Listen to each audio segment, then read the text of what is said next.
Chapter 3. Now, if you remember, Trevor had gone to speak to his best friend, Tina, after the roller skating incident. So, I know what you're thinking. His best friend's a girl. I've got used to the jokes. Trevor's got a girlfriend. Trevor's in love.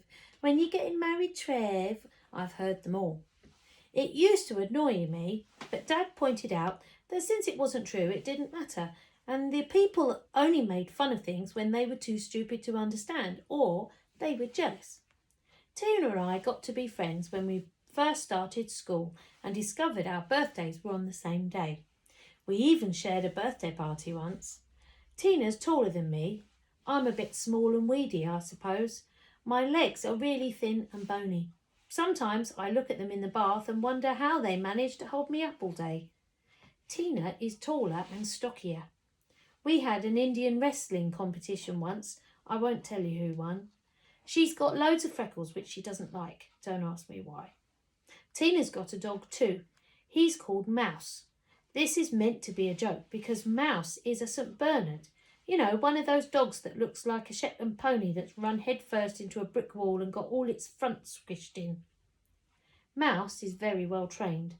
When Tina says sit, he sits. When Tina says fetch, he sits. When Tina says run, he sits. In fact, if Tina shouted 99% fat-free yoghurt, Mouse would sit. Compared to Streaker, he's super intelligent. I thought Tina might be able to help, so I decided to take Streaker over to her place. It took me a while to find Streaker. She was nestling under my duvet. She'd stuffed the bottom of my bed with a jumper, 2 pairs of pants, a sock, a football boot, half a packet of crisps, and an old apple core. Thank you, Streaker. I snapped the lead onto her collar and off we went. You've never seen Streaker being walked, have you?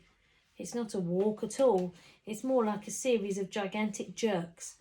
We crashed into 3 lampposts, visited 4 gardens that we weren't supposed to, almost tunnelled beneath a parked car in search of a very tasty week-old chip packet, and finally used an astonished old lady like a shopping bag on wheels as a kind of mini roundabout.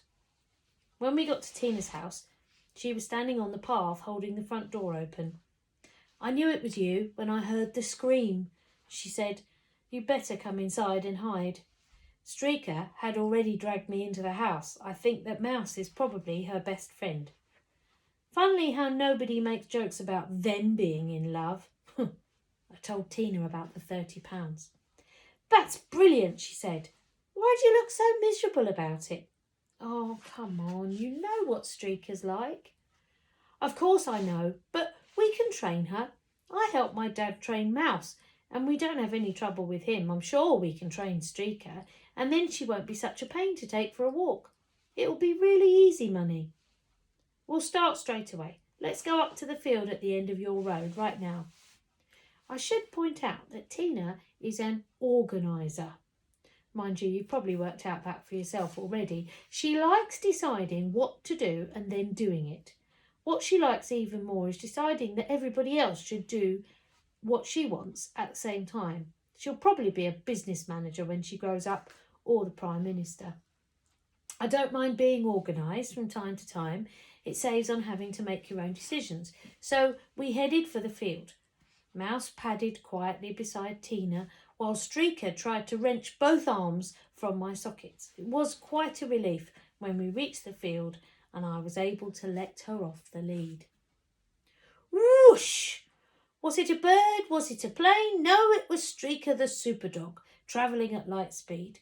All that was left was a cloud of dust as she vanished into the long grass. Every now and then her head popped and bobbed above it, and then she was off again. Mouse blundered amiably about the field like a furry bulldozer. Tina and I wandered slowly around the edge of the field. There was no point in trying to follow Streaker. She was far too quick. Every so often she would burst out of the grass and go charging past, trying to knock us both over before diving back into the undergrowth. I tried to catch her a couple of times, but it was like holding out your hands and trying to grab a passing cannonball. Tina yelled, "Sit!" as fiercely as she could whenever Streaker came hurtling past. Mouse would immediately plonk his big behind down, by which time Streaker had disappeared. We stopped when we reached the old tin bath. At one time there were horses in the field, and the bath was put there for them to drink from. It was 3/4 full of stagnant rainwater. I sat on the edge of the rusty bath and stared gloomily across the field. "I've got to go through this every day for 2 weeks," I muttered. "I may as well give up now and drown myself." Tina picked up a stick and began to stir the black water. "I wouldn't drown yourself in this, it's yucky." A cluster of smelly bubbles burst onto the top, and several large water snails slid beneath the scummy surface. "Anyway, you give up so easily, Trevor. One minute you're full of bright ideas, and the next you're going round like a wet weekend. I told you we'd train Streaker." As if life wasn't bad enough already, it was at that moment that Charlie Smug popped up, his big fat face. Charlie Smug. I've heard that name somewhere before. Perhaps we'll find out in chapter 4.